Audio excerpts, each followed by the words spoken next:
Salut à tous, bienvenue sur Postia Prod dans le nouveau format Flash dans les bacs TV, qui est rien d'autre que la suite de l'émission radio Flash dans les bacs, où j'ai décidé une fois par mois de faire une petite vidéo pour soit recevoir des artistes, soit vous parler d'un album qui m'a bien plu, un projet, on verra. Chaque mois, une surprise, et ce mois-ci, pour la première, j'ai le droit à du très très lourd. C'est un groupe de potes depuis le collège qui fait de la musique ensemble depuis très longtemps, qui se sont accaparés du monde du reggae pour en faire leur univers. C'est les gars de Generation, Théo et Ogash. Salut les gars. Salut mec.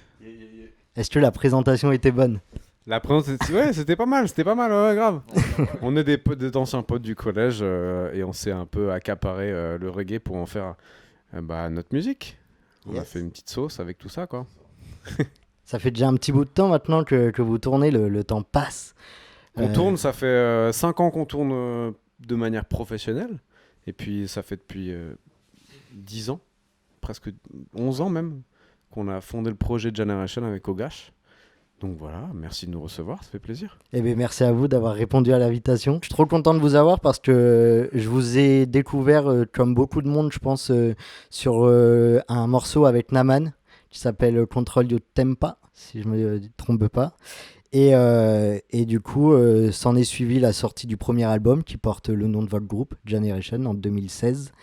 Et pour ce faire, j'ai écouté l'album, j'ai pris une première claque, et puis je vous ai vu en concert, et j'ai pris une deuxième claque. Et je me suis dit, les gars, ils valent le coup, que ce soit en enregistrement et surtout sur la scène. Et du coup, une de mes premières vidéos sur YouTube, ça parlait de ce premier album. Qu'est-ce qui représente pour vous maintenant ce premier opus? Ah, c'était la première. On en a vraiment marqué cette année, cette première année de tournée et d'expérience tous ensemble avec cet album.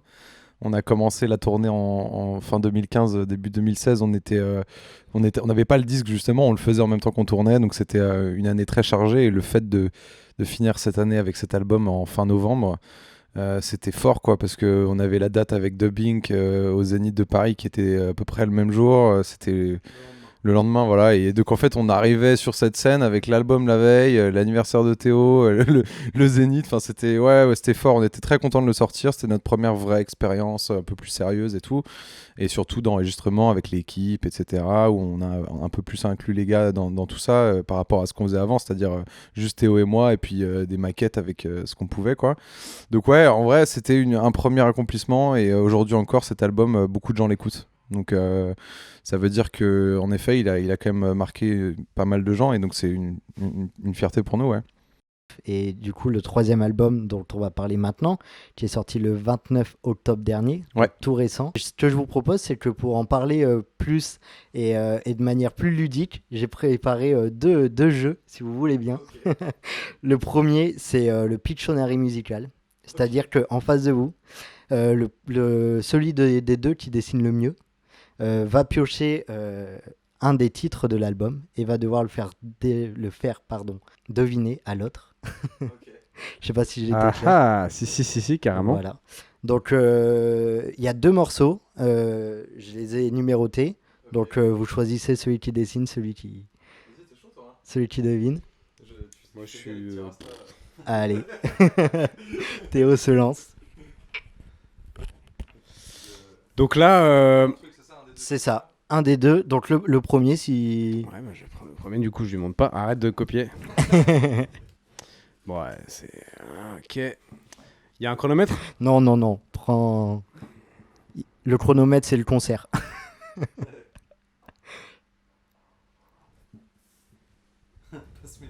Ouais. Ah yes. Carrément, trop fort. Et le 2... Attends, on va parler de ce titre quand même, avant. J'avais envie de dessiner, moi. Pardon, c'est frustrant, j'avais pas réfléchi à ça. Non, je déconne.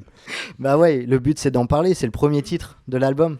Ouais, c'est rigolo, il y a une bonne story en plus. Enfin, il y a une bonne story. Ah bah, je vous écoute, c'était le but. Non, mais c'est juste qu'en fait, on a refait tout le morceau. C'est-à-dire que le premier jet, c'était... On a commencé à faire le redeem dans les loges de l'avant-dernier concert. Où c'était à Rouen. Ouais, non, c'est l'avant-dernier concert. Et on a on a commencé à écrire dessus. Et en fait, le titre, ça s'appelait Little by Little. We spoil it on spring trouble. We say, whenever this time, the move and this like, we will rise up and bust like a bubble. Little by little, ça s'appelait Little by Little, Step by Step, tu vois. Et c'était un truc qui y avait une autre basse et tout, c'était un peu c'était un peu plus lancinant, ça roulait et tout. On avait des couplets. C'était quoi déjà mon couplet? Ah, je me souviens plus trop. Computer Valley. Bref, c'était beaucoup plus chill et tout. Et moins percutant, et puis on la sentait middle, on se disait ouais bon, ça va être un titre qui sera un peu au fond de l'album, tu vois. C'est bien aussi de faire un album assez varié avec des titres qui sont pas forcément pour lécher, tu vois, et sur lécher, pour lécher, ça se dit pas. Enfin là, c'est bref, on se pourlèche, mais c'est pas on peut pas dire pour lécher. Je sais pas, bref. Anyway, en tout cas. À un moment, on s'est dit, ouais, le refrain, il est pas très très catchy et tout. Je sens pas très très bien. L'instru, il est bien, du coup, vas-y, on refait un refrain. Et puis en refaisant le refrain, à un moment, je suis chez moi et je me dis, mais en fait, le refrain, il est vraiment bien, mais alors les couplets, ça va pas, quoi. Donc, je fais un couplet. Et puis, j'ai au gars au téléphone le lendemain, je lui dis, frère, je suis désolé, mais va falloir que tu refasses un couplet. Et franchement, le tune était fini, quoi. Le titre était fini. Ah oui. Et au gars, t'es sérieux là? Franchement, on a bien taffé et tout. On avait tout enregistré. Mais en même temps, ce serait trop dommage de pas aller au bout et tout. Et le lendemain, voilà, sur le lendemain, on a refait le couplet, les deux couplets et tout. Et voilà. Mais c'est ça qui était cool, c'est qu'il y a eu des espèces de vagues, quoi. Des moments où on était éclair de pas de génie, mais en tout cas de lucidité, ou en tout cas un truc fulgurant, c'est putain, ouais, il faut qu'on fasse comme ça, tu vois. Ouais. C'était assez marrant. Passe-moi de mic, du coup. C'est un exercice que je souhaite à très peu d'artistes, de devoir recommencer un morceau de A à Z. Les inconvénients du duo. Ouais, et puis rien que pour tu vois, dans ta tête, t'es parti sur un truc, pour toi le morceau c'est ça, ouais. Et en fait, non, ça sera ça. Puis il était en dernier, non, on va le mettre en premier. Ouais, voilà. Du coup, et en plus, il s'est fini en ouverture de l'album, ouais, tu vois, pour te dire qu'on a beaucoup aimé le résultat. Ah, mais carrément. Et d'ailleurs, moi je trouve que ça répond direct à un retour à la base, en fait, au fondamental de mélange de reggae, de hip-hop, et ça, c'est cool, quoi. Et puis, il y a une énergie, ouais, c'est reggae comme on les aime, quoi, bien qui va de l'avant. Et j'ajouterais que justement, on a fait pas mal de sondes ces dernières années, et que on était assez surpris de se dire, on n'a plus trop de morceaux de sondes. Et donc il nous fallait, voilà, on se disait, ouais, il faut vraiment qu'on refasse des trucs où on performe un peu, tu vois, où il y a de la technique, des fast styles, des flows différents et tout, et en fait, voilà, parce que c'est ça qui marche en sonde. Et finalement, quand ça marche en sonde, ça marche aussi en live, et ça marche aussi auprès des gens, et ça marche aussi avec nous, parce que voilà, on est content de practice, quoi. Yes. T'as lu le deuxième papier ou pas? Est-ce que t'as lu le deuxième papier? Non, je l'ai pas lu. Ouais, vas-y, dessine. À fond. Bah ouais. C'est le 1 ou le 2 que t'as pris? J'ai pris le 1, prends le 2. Ok, on reste dans les trucs très simples à dessiner alors. Ouais, j'ai pas voulu faire trop fort. Il y a un deuxième jeu après qui arrive.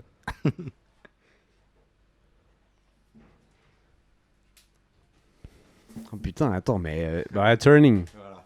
Yes, J'ai failli dire All to Blame. Je me suis dit, ah ouais, il y a vraiment tout le monde est. Non, mais ouais, Turning, ouais. Turning. Putain, mais ouais. J'ai choisi celui-là parce que ça fait partie des sons que vous avez clippés pour la promo de ce projet. Et j'ai adoré le clip, en même temps hyper naturel, avec des paysages magnifiques. Ok, cool. Et puis une réalisation avec ces caméras qui tournent autour de vous. Et je voulais parler de ça parce que votre image, que ce soit sur la promotion que vous aimez faire en fast cam, pardon, ou que ce soit les clips, c'est un exercice que j'ai l'impression que vous appréciez.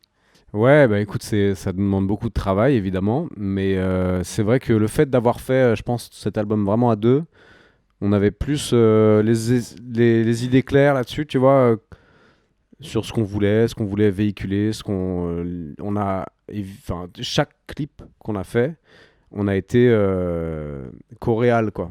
Okay. On les a co-réalisés, on a généralement écrit les scripts, on a vraiment été très très investi là-dedans. Et ce qui fait que oui, a priori, tous les titres ont un rapport avec le clip. Ok. Bon. Passons au deuxième jeu, si vous voulez bien. Pareil. Carrément. Pardon, Ouais, bah, carrément, vas-y. Yes. Pareil, j'ai repris un classique des jeux. C'est un blind test, mais un blind test reverse. C'est-à-dire que je vais vous faire écouter des sons que j'ai retournés. Et vous allez deviner. Ça, qui c'est en- bon, ça. J'aime le challenge. C'est parti. Run to. Non, Dance in la Babylone. Oui, je pensais que c'était que donner des sons à nous aussi. Piège, il y a des pièges.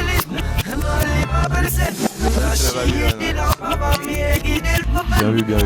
C'est ça. C'est beaucoup trop long, mais c'est ça. Non, ça marche bien, ça marche bien. C'est ça. Ah. Un classique, hein, j'ai envie de dire. Elles Ah sont bah. mes fiches. Je suis Il a perdu. perdu ses fiches. Bah ouais, un des feats de l'album, Ouais. Mellow Mode. Mais le mood, ouais. Du coup, c'était le titre Dance in a Babylon, Ouais, c'est comme ça. tu dis. Comment elle s'est faite, la connexion? On a eu la chance de jouer avec eux. Il Ouais. y a maintenant, en 2017 c'était, donc il y a quelques années. Et puis on était d'ailleurs de passage ici à Castres avec eux. Et Ok. ouais, donc on avait bien connecté avec eux pendant c'était 2 semaines différentes, mais on avait fait pas mal de dates, je crois 5-6, et puis c'était des super moments avec eux, donc on a gardé contact évidemment, et puis voilà, on avait très envie un jour de collaborer avec eux. C'était vraiment des artistes qui depuis longtemps nous inspirent, et on s'est dit vas-y, allez let's go, là c'est l'album, on y va, on leur propose. On avait peut-être pensé à faire une mic session aussi avec eux, mais là c'était le moment opportun quoi. Et puis voilà, on a ce morceau qui s'appelle Run 2, qui était à la base pas le premier morceau auquel on avait pensé pour eux, parce qu'on avait une prod qui se rapprochait un peu plus de... Enfin, qui était un rythme un peu plus joyeux, un peu plus gai, etc. Qui était bien dans leur veine aussi, en tout cas de nous, de l'extérieur, ce qu'on voit de Mellow Mood, tu vois. Et eux, finalement, ça leur plaisait pas trop, parce que c'était un peu trop, justement, joyeux, un peu trop up-tempo, machin, voilà. Donc en fait, on a rebossé un nouveau rythme avec Théo, et on leur a proposé ça, ça leur a plu. Et voilà, Run 2 quoi. Chouette morceau, on est très content. Et alors, quand j'ai lu Run 2, j'ai cherché partout. Je fais, ils ont pas sorti un morceau qui s'appelle Run. Enfin, pourquoi ce titre-là, en fait? Ah, tu veux dire, tu pensais que c'était la deuxième version Ouais, de c'est morceau ça. Run? Ouais, carrément. Ah, trop marrant. Eh ben écoute, Oga, je militais pour avoir le Run 2 avec Théo. Et moi, je préférais le tout aussi, parce qu'il y avait un double sens avec les deux binômes, quoi. Yes. Donc voilà, Mellow Mood, les jumeaux, et nous les frérots, Brother from Mala.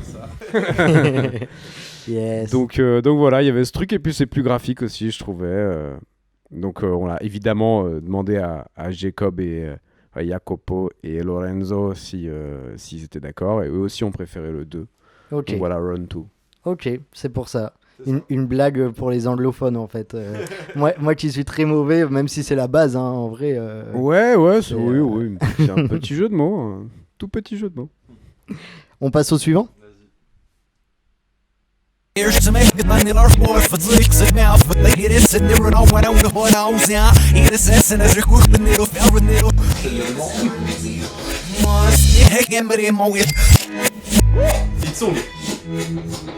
Bien joué. C'est ça, Hit Song. T'es chaud, ma gueule. Attends, mais vraiment, j'étais sûr que c'était un rappeur allemand à un moment. Ah ouais. En fait, il y a, tu sais, le truc de la caisse enregistreuse qui est apparu, et j'ai entendu ça, et je me suis dit c'est Hitsong. Moi, j'étais sûr de l'allemand. Je disais, waouh, c'est. Oh là là. On dirait un morceau de gentleman sombre. Ou un truc lituanien, tu sais. Excellent, mais c'est une très belle découverte. On va peut-être sortir des versions à l'envers. Reverse, des albums reverse. Voilà, Hit Song. Bah ouais, parce que pareil, ça c'est un clip que vous avez tourné, ça avait l'air d'être un gros délire. Ouais, à la base, on avait cette idée. Un soir, encore une fois, une fulgurance, comme tu dis. On s'est regardé dans le studio, on s'est dit, mais attends, t'imagines pas ce clip là avec justement des rôles où chacun fait un métier, et puis finalement, enfin en fait, on a vraiment imaginé le scénario avec Théo, quoi. Et puis après, on en a parlé à l'équipe qui trouvait ça très, très cool et très séduisant. Et voilà, après, on n'a pas réussi à faire exactement tout ce qu'on avait en tête, pour être honnête, mais le clip qui est sorti est vraiment l'idée de base qu'on avait. Donc c'est hyper cool, et puis ça résume bien le morceau, la quête du hit, etc. C'était bien imagé. Ouais, en tout cas, il est très très drôle, très amusant et esthétiquement, il est beau aussi. Moi, il m'a rappelé un peu dans un autre délire, je sais pas si c'est le vôtre aussi, mais vous allez me dire, sur le deuxième album, c'était Little Voice. Ouais, ce délire un peu léché, quoi. Ouais, et puis là, avec sur ce clip-là, ces deux petits monstres qui sont peut-être vos alter ego ou... Ouais, c'était un peu ça. Ouais. C'était un peu ça. Yes. Bah, Hitsong, on voulait vraiment, à l'origine, on voulait faire. On avait on voulait faire un peu comme Wes Anderson. Je sais pas si tu connais Wes Anderson, qui est un fameux réalisateur qui a fait The Grand Budapest Hotel ou quoi. C'est des panneaux en fait. Enfin, des panneaux. Tableau. C'est des C'est des panneaux. On peut dire des panneaux aussi. C'est des genres de tableaux extrêmement léchés, avec des décors vraiment très précis et qui illustrent parfaitement des petites scènes. Vraiment, c'est limite théâtral, quoi. Et donc, il y avait ce truc qui était théâtral dans Hitsong. Et on voulait, comme tu l'as compris, mettre en image des personnes lambda, tu vois, qui ont leur métier, qui sont fans de musique et qui rêvent de devenir des stars et devenir chanteurs et d'accéder à quelque chose qu'ils n'ont pas. C'était un peu voilà, le pitch de base de Hitsong, même dans le son, c'est accéder à quelque chose qu'on n'a pas et dont on rêve toujours alors qu'on n'arrive pas à voir ce qu'on a sous les yeux. Et donc voilà, c'est juste cette quête de toujours plus, toujours plus. Et j'ai une question de gros journaliste relou. Est-ce que vous, Yeah, on c'est adore votre ça. rêve de faire un son qui devienne un hit? Et bien justement, il faut mieux écouter les paroles de Hitsong. Ah, voilà, Il faut que je me checker mette Google Trad, tu vois. Ouais. Et tu verras que dans Excusez-moi, les les deux gars, premiers Dans couplets... 2 ans, je suis irréprochable. Voilà, dans les deux premiers couplets, justement, on se dit, mais attends, c'est un truc de ouf, on a la recette, du coup, au gâche, avec sa grande toque. J'ai la recette, j'ai tous les ingrédients, mais ça marche pas et tout, je sais pas pourquoi. Moi aussi, pareil, je suis sur mon vélo, je dis, ouais, mais vas-y, je roule the town et tout, je me balade partout et tout, j'ai trop les skills, mais j'arrive pas à faire le hit song, c'est un truc de ouf. Ok. Et dans le couplet, après, on émet cette idée de est-ce que en fait ça a du sens de faire ça parce que en vrai on kiffe et on fait de la musique. Et la troisième couplet, du coup, ça commence par une désillusion de dire mais je me voyais là-haut, finalement je suis là, je me voyais au Grammy, je me voyais fumer mon spliff à Hollywood et tout, et finalement où est-ce que je suis? Et moi je réembraye derrière en disant bah, finalement voilà, il faut que je garde à l'esprit que ma seule force et ma plus grande force et mon plus gros cadeau, c'est d'avoir une armée derrière moi et d'avoir Ok. tous ces gens qui viennent en live nous supporter, nous donner de la force. Et finalement, le plus important, c'est ça. Cool. Un message qui vous ressemble bien et que j'aime beaucoup, beaucoup. Ben, merci pour cette traduction Avec ultra plaisir. rapide. On passe au dernier morceau? Vas-y. Allez.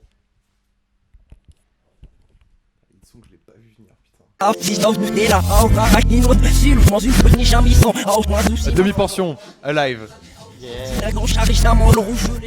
C'est ça. Pas mal. Là, même en reverse,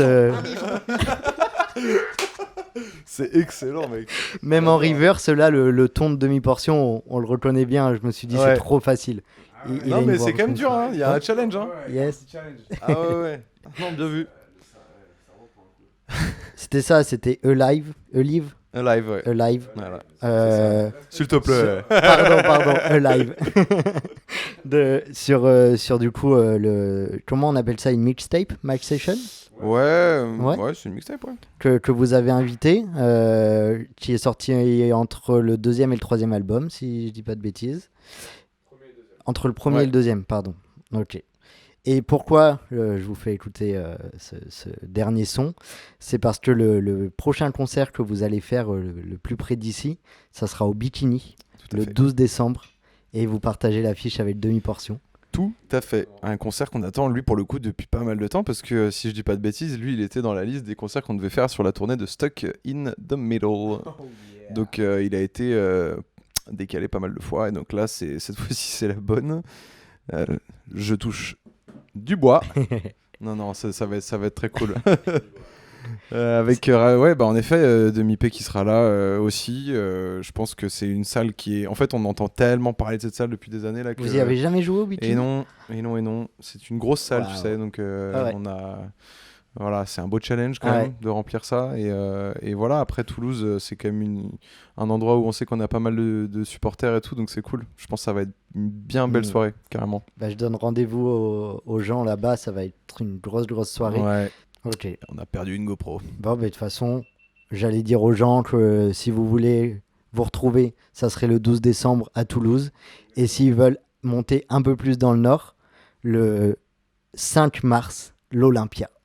Exactement, 5 mars 2022, on touche encore du bois. Et Mais ben, là, a priori, c'est la bonne. c'est tout le mal que je vous souhaite, les gars. Merci Merci beaucoup à d'avoir toi. répondu à toutes ces questions. Merci pour tout. Passez une bonne soirée, à bientôt. Avec grand plaisir. Ciao. Ciao la commu. Big up. Bang, bang.